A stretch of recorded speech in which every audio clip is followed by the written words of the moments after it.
peut-être que il y a l'incompétence ne nañ bu régime bi moo waral daanaka investissement boobu wàññeeku ba à ce niveau wala itam am na beneen problème boo xamante ne bokk na ci li ko sooke muy coowal dette cachée bi. waaw merci Fatima c'est une question carrément économique maintenant comme le journalisme et la géographie sont deux sciences à la croisée des chemins. Effectivement. waaw ça moom c'est clair. on va se débrouiller pour apporter mais li xew ci réew mi ñun ñëpp xam nañu ko le problème de ces investissements directs mooy ci li ma jotoo gëstu tuuti mooy waa bitim réew ñooy jël seen alal ñëw investir fii ci réew mi soit ñu dugal seen loxo ci suñu banque yi wala ñu dugal seeni xaalis ci suñu entreprise wala sax ñu ñëw fii di fi gagner marché ci entreprise yu ñuy moomal seen bopp di fi liggéeyee léegi nag investissement boobu mën na wàññeeku pour raisons yi baree bari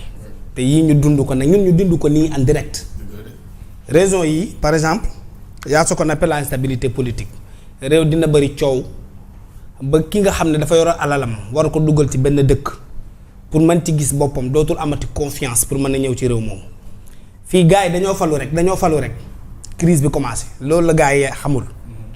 dañoo falu net la crise a commencé elle a été d'abord passive avant d'être visible alors crise passive boobu malheureusement dafa commencé ci diggante président de la République ak premier ministre dès les premières semaines de leur mandat ci discours bi parce que tout simplement les investisseurs ñi nekk ci économie mondiale bi yor seen xaalis lu ñuy njëkkee def mooy jàng réew yi naka la ñuy doxee quelle est la relation entre les tenants du pouvoir quelle est la relation entre les tenants du pouvoir et leur justice quelle est la relation en tout cas entre la population et les tenants du pouvoir parce que cette relation là si elle est violente rek wala si elle est aiguë du rassurer alors li am mooy dañoo falu rek on a vu un président de la République qui commet l'erreur de dire à un premier ministre mais observe ma siège xool ko bu ko yër mais dinaa fexe ba nga falu alors ça affaiblit tout de suite le pouvoir et l'influence du président de la République aux yeux du bailleur parce que le bailleur a besoin réew moo xam ne président de la République moom mooy am ndëgërlaay bi war moom mooy exercer son pouvoir moom moo koy tenir entre ses mains moom mooy signer les contrats moom mooy sécuriser l'investissement étranger même les entreprises au niveau local alors on a eu au début un président de la République qui a semblé s'écarter de son pouvoir bàyyi ko entre les mains d'un premier ministre qui n'avait pas en réalité les leviers nécessaires pour rassurer un investisseur bu ñu dawal tuuti ñu gis le premier ministre mais mu téye lépp il prend les contrats maanaam képp koo xam ne bëgg nga tukki sax foog nga jaar ci primature képp koo xam ne bëgg nga am ndax yow ci avion première classe ngay toog wala deuxième classe il faut que nga jaar primature le ministère du budget le trésor ñu déplacer à la primature on fait des réformes au niveau de la gestion de la primature dooleel interne yoo xamante mais ñu bari xamuñu ko alors mais l'investisseur moom mu ngi observer comment ça se passe et plus tard on voit un premier ministre aussi qui dit le président de la République tu n'as pas d'autorité mais les investisseurs là ñoo koy dëgg tu n'as pas d'autorité tu n'as pas de courage et on avance encore dans cette affaire là on voit un premier ministre qui à la télé muy wax ne waaw man je suis le patron du ministre de la justice alors que la justice est le premier baromètre qui rassure un investisseur quand le premier ministre il est le patron du ministre de la justice mais là on est dans quel pays quand le premier ministre va jusqu'à dire que man su ma waxee jàppal ma diw nga jàpp ko jàppal ma tel premier ministre ñu jàpp ñu jëli ko mais loolu ça fragilise notre justice mu nekk benn élément boo xam ne mooy donc l'insécurité juridique elle était frappante elle était visible fii su Ousmane Sonko et Bassirou Diomaye Faye au-delà de cela maintenant quand dans un pays la fiscalité voilà regardez qu'est-ce qu'on nous a fait ici donc il n'hésite pas de tirer mais jusqu'à dans la poche du plus pauvre sénégalais mooy le plan de redressement la bu bàyyiwul maire bi jaay gerte caaf Fatima bàyyiwoo la presse bàyyiwoo par exemple benn booy bu yor benn kër yi day soog a démarrer 1 million la tàmbali booy jakartaman bàyyiwoo jakartaman bi dem na ba di ko dagg bàyyiwoo Moodu nu mu tudd même Moodu bi dem nañ ba fekki leen diaspora bond bi mais là ça donne de mauvais signaux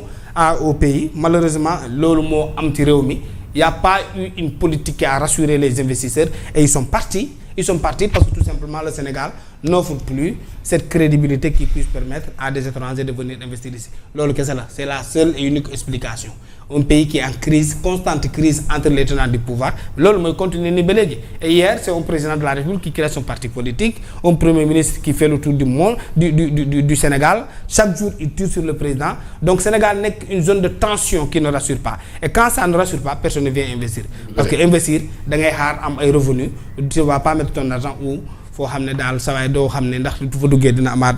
xaalis wala am déet voilà Fatima. C'est important Ahmadou par rapport ak investissement bi nga xamante ne daan dugg ñu gis ni dafa wàcc trop sax ci fi nga xamante ne moom moo di Sénégal par rapport ak ci régime bu fi jóge alors tey ñu jàpp ne peut-être li ko sooke bokk na ci daanaka mbiru dette cachée bi nga xamante ne waxoon nañ ko mu jur coow ñenn ñi téye seen loxo jàpp ne war nañoo mën a xaar ba ñu lijjanti càmbar mbir mi ba pare ñuy mën a dellu si di dugal seen loxo fii ci Sénégal. mais xam nga Fatima Wolof Njaay dafa wax ne loo jàngul mënoo koo tari xam nga ñun li nga xamante ne mooy ñi ñu jiite ñoom bi ñu leen xamee ci langue politique bi ba léegi mosuñoo xam luy investissement mosuñoo xam luy wàllum entrepreneuriat maanaam boo jëlee ki nga xam mooy le président Bassirou Diomaye Diakhar Faye doo wax mukk fan la investir dara loo xamante ne jariñ na askanu Sénégal doo wax mukk li nga xamante ne mooy président Bassirou Diomaye Diakhar Faye ban entreprise la mos a jiite boo xamante ne xam nga ne management xam na ko nga jël Ousmane Sonko bi nga xamante ne lu tax ma koy wax parce que lu ñu dal tey ñii lu ñu dund tey Ousmane Sonko moom la parce que moom moo ñëw tey porte doon ndaw ñëpp benn projet bu kenn gisul gëmloo ne dina changer Sénégal bu ñu bëri jox ko bopp tey mi ngi nii ñu ngi dund li nga xamante ne mooy chacun assume ses propres conséquences Ousmane Sonko moom mosoo gis tey benn entreprise bu mu jiitee mosoo gis yi nga xamante mooy investissement bu mu def ci réewu Sénégal te pourtant de nit boo ko doon jiitee da nga doon xool li nga xam mooy parcours am lan la def ba nga mën a ànd ak moom mais ay wax kase naxul ay bët loolu la ñuy wax lii si nga xamante ne mooy tey li ñuy dund mooy réew boo xamante ne wàllum investissement lañ gën a néewal doole tey wàllum économie lañ gën a néewal doole c'est ba activité économique sax bokkutul si seen i débat dem leen ngeen njàngat li nga xam ne mooy Bassirou Diomaye Diakhar Faye ak Ousmane Sonko seen i débat dinañ wax lu ne ba mu des wàllum activité économique te loolu réewu Sénégal ndaw ñi dañoo war a bàyyi xel si loolu xool ba xam ñii est-ce que ñi ngi waxtaanee wàllum économie beneen bi aussi mooy boo ñëwee tey nga jiite ab réew kàdde mais nga xool li nga xamante ne mooy ñi nga xamante ñoo fi investir